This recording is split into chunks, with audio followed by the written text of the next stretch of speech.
Chapter 4, The Knife and Chief Hunter. Andoni, San Diego. I clenched my fists in utter despair. It was not right that protecting my people meant I could not leave the town to search for my daughter. Maybe I should not have told her about my intentions for the boy. She wouldn't have left, perhaps. I felt my cheeks heating up in frustration, angry at Pyper for leaving Nivedon. But there was a silver lining to all of these, I knew. The boy Kino is my daughter's friend, after all, and for that, I cannot entirely be so harsh on my daughter. Maybe, her intentions vindicated her actions. A show of how much of a good friend my daughter really was and how far she would go to protect a friend. Maybe. When she grows up, maybe she will do a better job than I did.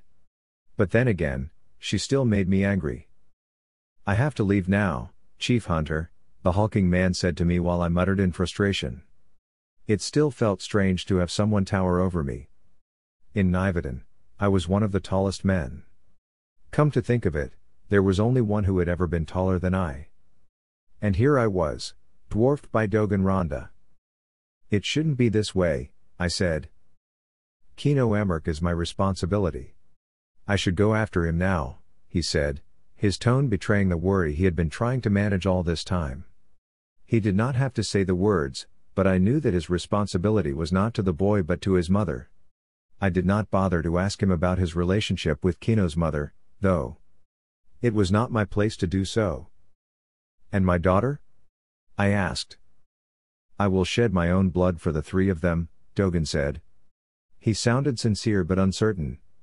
I never really asked him before, but Lamare Amerk's death was something that intrigued me.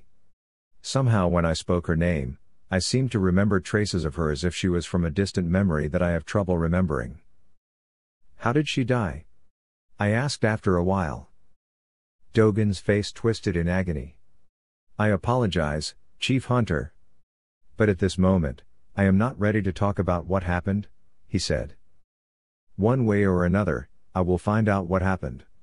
Right now, though, I needed him to find my daughter for me. The Nivens were watching my every move. After explaining that I did not choose my daughter over them, it was not a good time to leave Nivedon to search for my daughter, lest I lose my entire community's trust. I patted Dogan's shoulder. Go, Dogan Ronda, I said. May the moons shine upon your journey.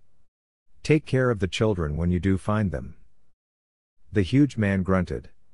It seems like taking care of someone is not something I'm good at, but I will try my best, he said with apparent melancholy. Before I could reply, he clenched his right fist and thumped it against his chest twice. I will bring your daughter back, Chief Hunter. You have my word. The Nivens who were to join the journey, 12 of them to be exact, bade me their goodbyes as well. Don't worry, Chief Hunter, we'll find them, Bombay said. I was grateful for his promise. I nodded solemnly. It tore me apart that I could not join the search for my daughter. It would have been a rather dangerous journey with the way things were going now. I trusted Dogan to do it for me, though. It was unbeknownst to me, but there was something about him that struck me as trustworthy. In a matter of minutes, Dogan rode away with the Nivens, their bays vanishing in thick shrubbery that hid Nivedon from the rest of Akean. A few days, that was all I hoped for. Too early to send them off, don't you think? A voice from behind me asked. I need not turn around because I knew who that voice belonged to. Salvatore.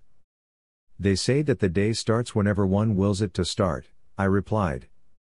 Do you intend to tell the hall about it? He asked. I have thought it over. My leadership's foundation is trust.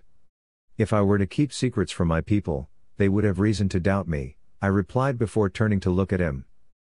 Salvatore smiled wanly. Think about it. Releasing that man, together with a dozen of our people, is bound to raise questions. No matter what your motive is, now's not the time to make Niven stir further. They're already uneasy, afraid that their lives have been compromised by no less than their own chi. The wind blew, and my skin tingled. I was unsure if it was because of the cold evening air or if Salvatore's words had something to do with it. I know what I'm doing, I said, interrupting him mid-sentence but then regretting having said those words. Salvatore chuckled. You are a wise man, Andoni.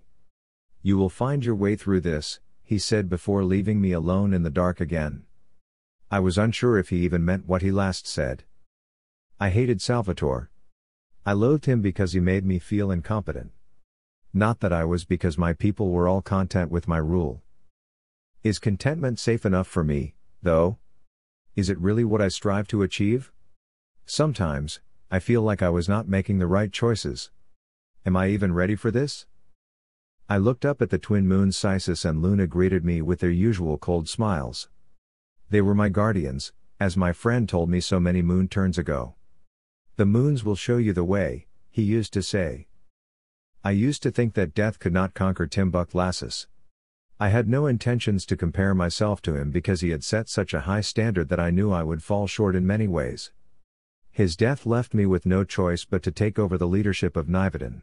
And back then, Salvatore had so fiercely objected. He is not fit to rule, Salvatore hissed in front of all the Nivan elders. I bowed down, grief clenching my throat. My friend was dead.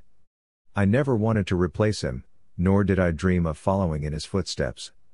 I knew the repercussions, comparing the two of us would be inevitable, and I would always be on the losing end. He is Timbuk-Lassus's apprentice. There is no one else, the Nivan elders said, almost in unison. The boy is not ready. He isn't even half a man. Salvatore said in a drawl. I could tell he was sorely disappointed. My apologies for intruding, dear elders, I started. Elder Salvatore is right. The honor is not for me. I won't take it. Please give it to someone else, I begged. The bond you shared with Timbuk brings you forward as the rightful candidate, one kindly elder said. He stood up and raised his arms. Nivans of the old blood, what say you? Do we honor the chief hunter's memory by electing his apprentice, or do we dishonor all that he was by straying from what our traditions dictate? All around me, the Nivan elders stood up. They moved closer until I could hardly breathe. They patted me on the shoulder, one after the other, and it would be rude not to kneel in front of everyone and accept the honor they were bestowing upon me. All hands blessed me, except for the one hand I had hoped to, Salvatore's. I wondered if, after all these years, he still did not trust me enough. Don't let him bother you, I remember Laren telling me. You will win his approval. I don't think I'm ready to become the province's chief hunter. Nonsense. You were made for this. Take your responsibility and learn from the mistakes of the past. You will bring nothing but honor to the clan, she had said. And that was when I knew that marrying her was the next best step to take after being appointed as the Nivan chief hunter. But the past matters no more. I looked up at the evening sky and noticed that the horizon was starting to pale. By this time, Dogan and the Nivans would be lost deep in the secret passage. I hoped that they would find the children soon.